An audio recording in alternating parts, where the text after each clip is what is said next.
नमस्कार बच्चों। उम्मीद करता हूँ कि आप पूर्ण रूप से स्वस्थ होंगे बच्चों, और आपकी ऑनलाइन पढ़ाई भी ठीक प्रकार से चल रही होगी।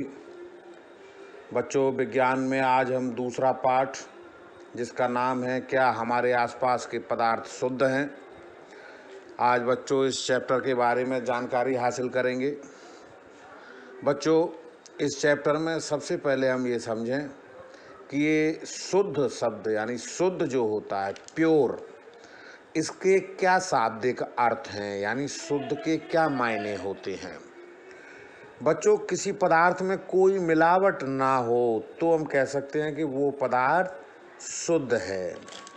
परंतु बच्चों, वैज्ञानिक भाषा में सभी वस्तुएं विभिन्न पदार्थों के मिश्रण होती हैं, इसलिए हम इन्हें शुद्ध नहीं कह सकते।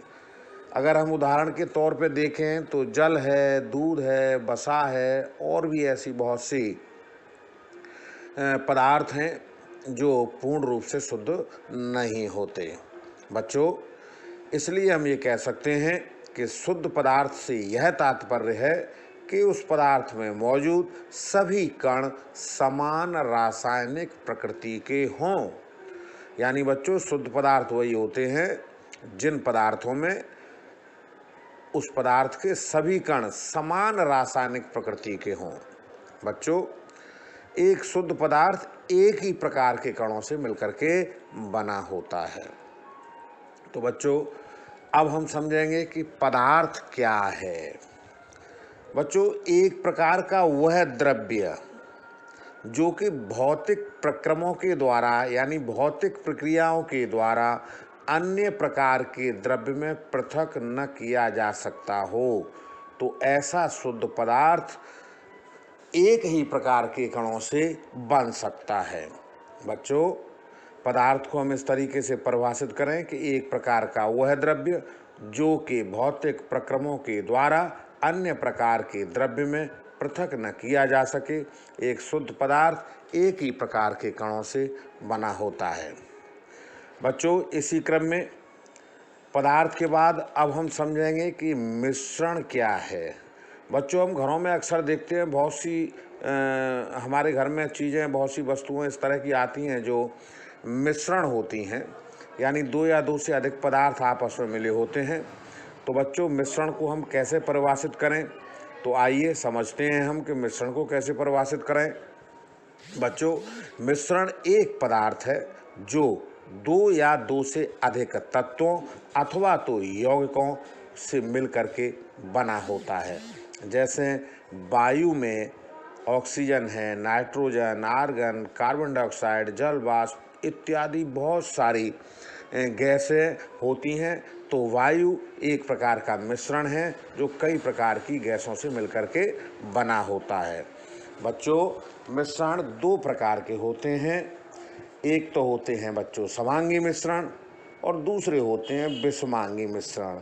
जो समांगी मिश्रण हैं बच्चों, उनको हम अंग्रेजी में होमोजीनियस मिक्सचर कहते हैं, और जो विषमांगी मिश्रण हैं उनको हम हेट्रोजीनियस मिक्सचर कहते हैं। तो बच्चों, अब ये जो मिश्रण दो प्रकार के हैं, एक समांगी मिश्रण और दूसरे विषमांगी मिश्रण, तो इसमें से हम पहला जो मिश्रण है समांगी मिश्रण, उसके बारे में समझने का प्रयास करते हैं। तो बच्चों, पहला टॉपिक हम लेते हैं समांगी मिश्रण। तो बच्चों, समांगी मिश्रण क्या होते हैं? वे मिश्रण जिनमें पदार्थ परस्पर पूर्ण रूप से मिश्रित होते हैं। यानी इस प्रकार के मिश्रण बच्चों जिनमें दो या दो से अधिक पदार्थ पूरी तरह से एक दूसरे में मिल जाएं, मिश्रित हो जाएं, और वे एक दूसरे से अविभेद्य होते हैं। अविभेद्य का मतलब जिनको हम सेपरेट ना कर सकें, अलग अलग ना कर सकें। तो बच्चों, ऐसे मिश्रण को हम समांगी मिश्रण कहते हैं। बच्चों, वे मिश्रण जिनमें पदार्थ परस्पर पूर्ण रूप से मिश्रित होते हैं और एक दूसरे से अविभेद्य होते हैं, समांगी मिश्रण कहलाते हैं। संपूर्ण द्रव्यमान में बच्चों एक समान संगठन होता है। उदाहरण के तौर पर हम कह सकते हैं कि जल में जो चीनी का विलयन है वो समांगी मिश्रण होता है। बच्चों, जल में चीनी का विलयन यानी हम जो चीनी का शरबत बनाते हैं वो समांगी मिश्रण होता है। अब बच्चों हम दूसरा टॉपिक लेते हैं, विषमांगी मिश्रण। तो ये विषमांगी मिश्रण क्या है बच्चों? वे मिश्रण जिनमें पदार्थ पृथक रहते हैं, यानी ऐसे मिक्सचर या ऐसे मिश्रण जिनमें दो या दो से जो अधिक पदार्थ होते हैं वो एक दूसरे से अलग अलग रहते हैं, पृथक रहते हैं, और एक पदार्थ छोटे छोटे कणों या छोटी छोटी बूंदों अथवा तो बुलबुलों के रूप में दूसरे पदार्थ में हर जगह फैले रहते हैं, विषमांगी मिश्रण कहलाते हैं। बच्चों, इन विषमांगी मिश्रण में उसके पूरे द्रव्यमान में एक जैसा संगठन नहीं होता, जबकि बच्चों समांगी मिश्रण में एक समान संगठन होता है और विषमांगी मिश्रण में एक समान संगठन नहीं होता। अगर हम उदाहरण समझना चाहें बच्चों, तो चीनी और बालू का यदि हम मिश्रण कर दें यानी मिश्रण बना दें तो चीनी और बालू का जो मिश्रण है वो बच्चों विषमांगी मिश्रण होता है। तो बच्चों अगला हम टॉपिक लेंगे अब विलयन। आइए विलयन के बारे में समझते हैं कि विलयन क्या है बच्चों। दो या दो से अधिक पदार्थों का समांगी मिश्रण क्या होता है विलयन बच्चों? दो या दो से अधिक पदार्थों का समांगी मिश्रण, यानी दो या दो से अधिक पदार्थों का समांगी मिश्रण विलयन कहलाता है। उदाहरण के तौर पर बच्चों हम नींबू जल यानी नींबू का जो पानी यानी जिसे हम शिकंजी कहते हैं तो वो एक प्रकार का समांगी मिश्रण है और यह विलयन कहलाता है। सोडा जल है, ये भी इसका एक उदाहरण है। बच्चों, किसी भी विलयन को दो भागों में मिलकर के बनाया जाता है, जिनमें से एक भाग विलायक होता है और दूसरा होता है विलेय।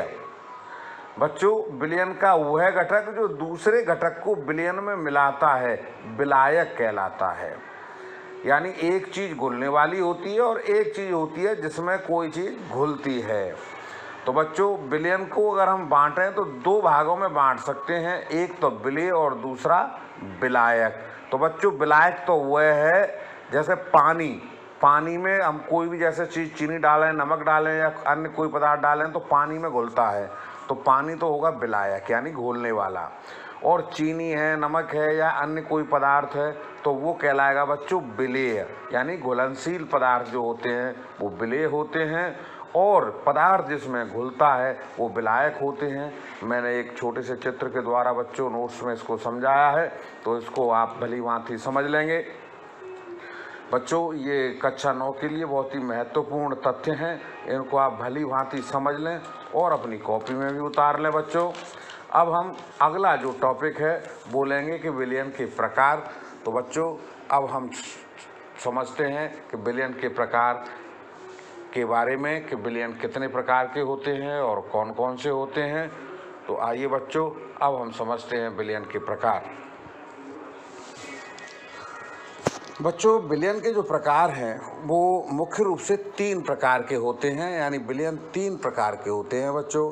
एक तो होते हैं वास्तविक विलयन, एक होते हैं कोलॉइडल विलयन और एक होते हैं बच्चों निलंबन। तो हम एक एक करके इन तीनों को समझने का प्रयास करेंगे। तो बच्चों, सबसे पहले हम समझेंगे कि वास्तविक विलयन क्या है। बच्चों, जो वास्तविक विलयन होते हैं उनमें हम विलेय कण को नंगी आँखों से नहीं देख सकते। जो वास्तविक विलयन होते हैं उनमें विलेय कणों को नंगी आँखों से हम नहीं देख सकते, यानी साधारण रूप से आँखों से हम उनको नहीं देख पाते हैं। बच्चों, जो वास्तविक विलयन है वो समांगी मिश्रण होते हैं और इन विलयनों को बच्चों छानन विधि यानी छानने वाली जो विधि है उसके द्वारा हम इसके कणों को सेपरेट नहीं कर सकते, इनके कणों को अलग अलग नहीं कर सकते। बच्चों, जब इस विलयन को हम रख देते हैं तो स्थिर विलयन रखने पर कुछ कण नीचे बैठ जाते हैं। बच्चों, ये वास्तविक विलयन के जो कण हैं वो टिंडल प्रभाव भी नहीं दिखाते और विलेय कण आकार में बहुत छोटे होते हैं। जिस तरह से बच्चों पानी में चीनी का जो विलयन है वो वास्तविक विलयन होता है और जो मैंने अभी गुण बताए हैं वो पानी में चीनी के विलयन के सारे गुण हैं। बच्चों, अब हम समझेंगे कि ये कॉलॉइडल विलयन क्या हैं। तो बच्चों, कॉलॉइडल विलयन में कणों को हम नंगी आंखों से नहीं देख सकते, वास्तविक विलयन में भी नहीं देख सकते और कॉलॉइडल विलयन में भी हम इनके कणों को आंखों से नहीं देख सकते। तो ये जो गुण है वो इन दोनों का एक जैसा ही है। बच्चों, ये जो मिश्रण है यानी कॉलॉइडल जो विलयन है ये हमको समांगी दिखाई देते हैं, लेकिन वास्तव में ये समांगी नहीं होते हैं, ये विषमांगी होते हैं। तो बच्चों, वास्तविक विलयन समांगी थे और ये समांगी दिखाई देते हैं लेकिन समांगी होते नहीं है, ये विषमांगी होते हैं। यानी कॉलॉइडल जो विलयन है वो विषमांगी होते हैं। बच्चों, अपारदर्शी स्थायी विलयन होते हैं। ये अपारदर्शी का मतलब है ये पारदर्शी नहीं है, यानी इनके आर पार नहीं देखा जा सकता। तो ये अपारदर्शी स्थायी विलयन होते हैं। बच्चों, निलंबन के कण छन्ना कागज से पार नहीं निकल सकते। अगर हम इसको छानने का प्रयास करें तो हम देखेंगे कि ये पूरी तरीके से किसी छन्ना कागज से दूसरी ओर उसमें से निकल कर नहीं जाते हैं। जैसे बच्चों दूध है और हमारे शरीर में पाया जाने वाला रुधिर यानी रक्त है। बच्चों, विलायक में कण का आकार वास्तविक से बड़ा होता है किंतु निलंबन से छोटा होता है। ये बच्चों कॉलॉइडल विलयन के कुछ गुण थे जो मैंने आपको समझाए हैं। बच्चों, इनको भलीभांति आप कॉपी में उतार करके इनको याद कर लेंगे। अब हम बच्चों विलयन का जो तीसरा प्रकार है निलंबन, उसके बारे में समझने का प्रयास करते हैं। तो बच्चों, निलंबन जिसे हम सस्पेंशन कहते हैं, यानी जो सस्पेंशन सॉल्यूशन है, क्या होते हैं, निलंबन क्या होते हैं। बच्चों, इनके जो मुख्य गुण हैं, एक तो इनके जो निलंबन के जो कण हैं वो आकार में बच्चों बड़े होते हैं, इसलिए हम नंगी आँखों से इनको देख सकते हैं। बच्चों, ये विषमांगी मिश्रण होते हैं और इनको छानन के द्वारा यानी छानने की जो विधि होती है उसके द्वारा हम पृथक कर सकते हैं, सेपरेट कर सकते हैं, यानी इनको हम छान करके अलग अलग कर सकते हैं। बच्चों, ये जो है अस्थायी विलयन होते हैं और इनमें विलेय कण नीचे की सतह पर जाकर के बैठ जाते हैं। बच्चों, कॉलॉइडों में कण छन्ना कागज में से गुजर जाते हैं जैसे बालू पानी में से गुजर जाती है। तो बच्चों, ये निलंबन के कुछ गुण थे जो मैंने आपको समझाए।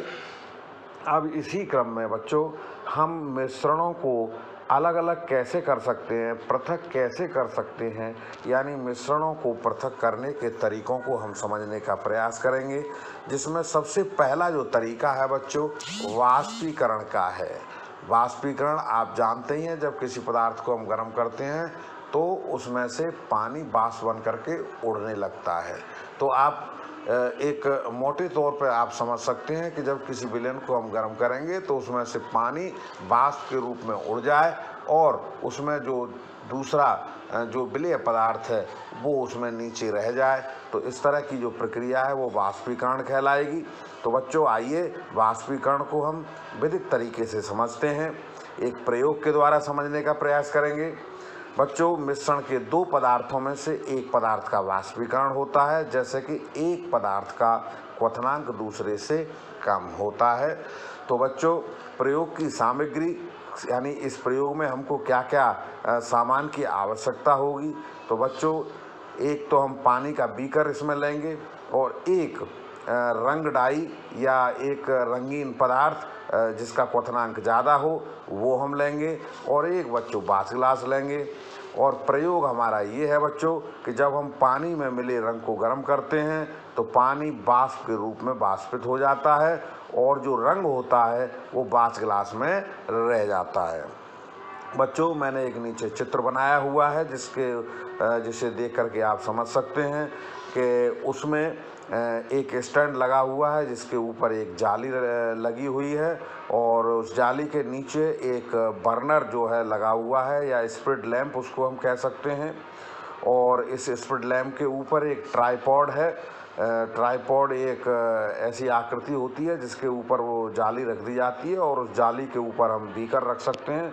तो बच्चों आपने देखा कि ऊपर एक बीकर रखा हुआ है और उस बीकर के ऊपर में एक सतह पर, बीकर की ऊपरी सतह पर एक कटोरी सी आपको दिखाई दे रही है जिसे हम बाज प्लग कहते हैं बच्चों। तो हम देख रहे हैं कि जब हम इसे गर्म करते हैं तो उस कटोरी में से होकर के ऊपर जो द्रव है वो वाष्पित हो रहा है और उसमें आपको स्याही रूप में जो रंग है वो आपको दिखाई दे रहा है। तो बच्चों एक छोटा सा प्रयोग था बाष्पीकरण का। अगर आपसे परीक्षा में पूछा जाता है कि बाष्पीकरण को समझाइए तो आप उसमें इस प्रयोग को भी समझा सकते हैं।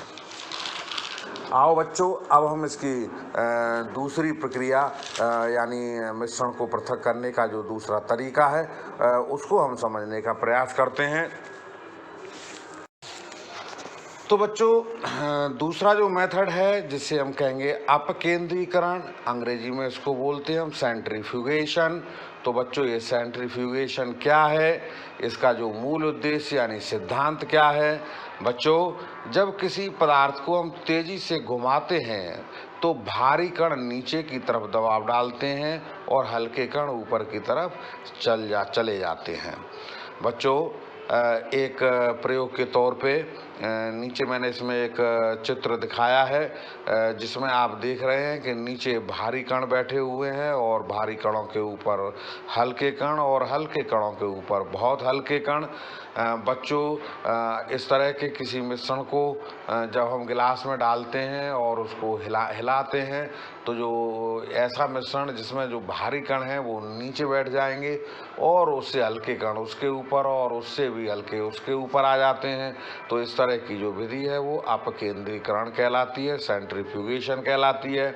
बच्चों दूध से जो क्रीम घर में आपकी माँ बहन जो भी जो दादी हैं आपने देखा होगा कि किचन के अंदर जब दूध से क्रीम निकालती हैं तो इस प्रक्रिया के द्वारा हम दूध से क्रीम को बच्चों निकाल सकते हैं। बच्चों आपने देखा होगा कि दूध से जब घी निकाला जाता है या हम जिसे कहते हैं क्रीम निकाली जाती है तो इसी तरह की प्रक्रिया होती है बच्चों। वो एक अलग बात है कि प्रयोग के तौर पर मैंने एक छोटा सा प्रयोग हाथ से हिला करके करने का बताया है, लेकिन घरों के अंदर हम मिक्सी का उपयोग करते हैं अथवा तो एक छोटी सी रई का उपयोग करते हैं, लेकिन तरीका वही है, वो भी अपकेंद्रीकरण ही कहलाता है। जो रई से घी हम बनाते हैं क्योंकि रई उसमें चलती है तो जो भारी कण है वो नीचे, उसके ऊपर हल्के और उसके ऊपर बहुत हल्के। बच्चों दूध से क्रीम पृथक करना ये अपकेंद्रीकरण का उदाहरण है। बच्चों अपकेंद्रीकरण के जो उपयोग हैं शराब और रक्त की जांच करने के लिए प्रयोगशाला में भी प्रयोग किए जाते हैं।